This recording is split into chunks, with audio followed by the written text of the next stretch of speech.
Hi guys, welcome to my owner's review of the 2022 Kia E-Niro. It's my new ride, the fourth electric car that I have owned and by far the best. Let's get going. All right, a beautiful car, very spacious, very substantial vehicle. Has a range of about 250 miles on one charge, so that is a fairly enormous battery by historical standards. Um, Mine was purchased on a lease at the end of 2021. It's about $4,000 down and $299 a month. It also qualified for a $2,000 state of California rebate, and it's a 3-year lease. I upgraded mine um, to 15,000 miles. Actually, that's $299 a month for 15,000 miles was the deal that I got by driving somewhat of a hard bargain. And I love the Korean cars. My last three have been either Hyundai or Kia. They've been making electric vehicles for years and years and years. They just weren't selling them in the United States. This car has got everything that I think you could possibly want, unless you were trying really hard to impress someone by spending more money and getting something that was even higher luxury level than this.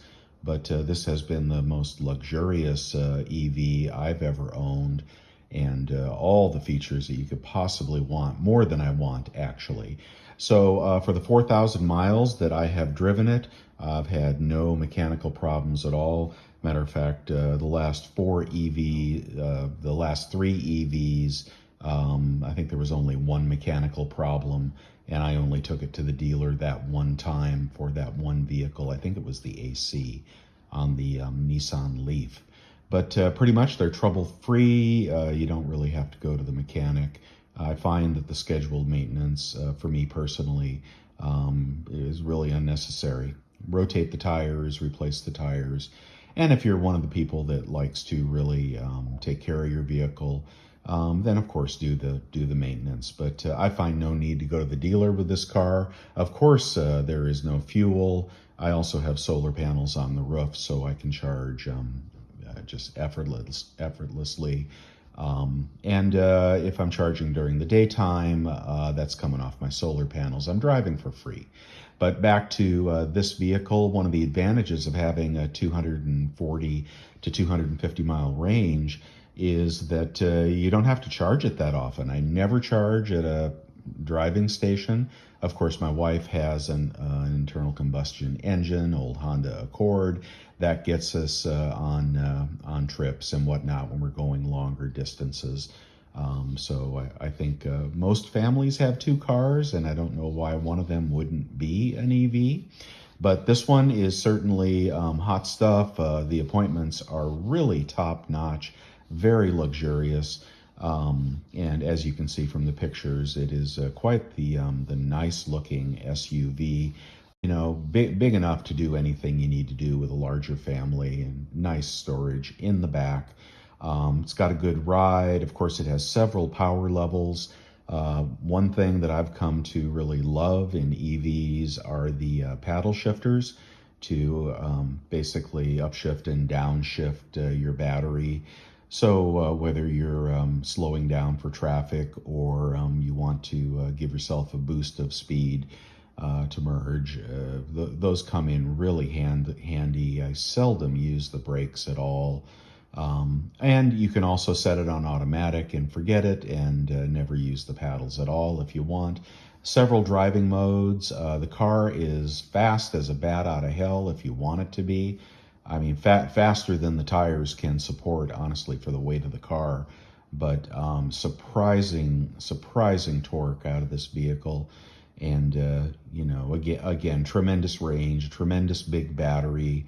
And the way that I shop for EVs is I don't look for I don't look for what's in vogue at the time. I look for the best value for the money.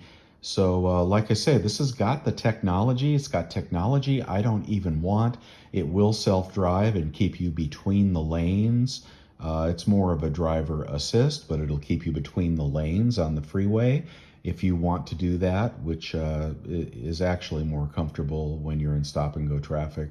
You don't have to touch the wheel, except every once in a while. It will also auto distance itself from the car in front of you, and it has, like I say, more features than I think the average person would even care to have. No, it's not a Tesla, but it does not come with that price range, and it still qualifies for incentives. And like I say, it's got a range that for me, my round trip commute is 53 miles. I only really have to charge it once in a while. So I don't really worry about going out of town with it. If I was going to go to Las Vegas, yeah, I would have to charge once. But that's not my concern. My concern is getting back and forth to work.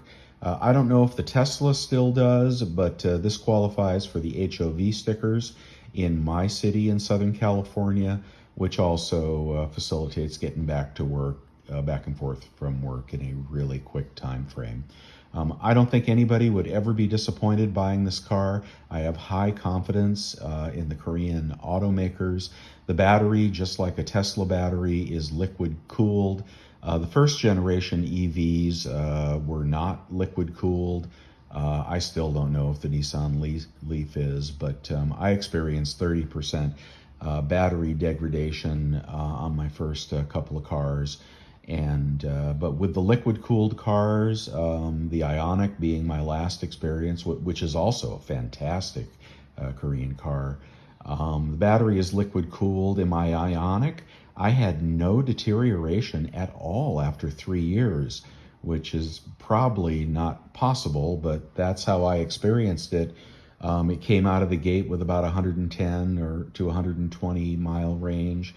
And when I turned it in, it still had 110 mile range, which I think is phenomenal. And I think now if you actually want to purchase one of these EVs, I think these batteries are going to last you pretty near a lifetime.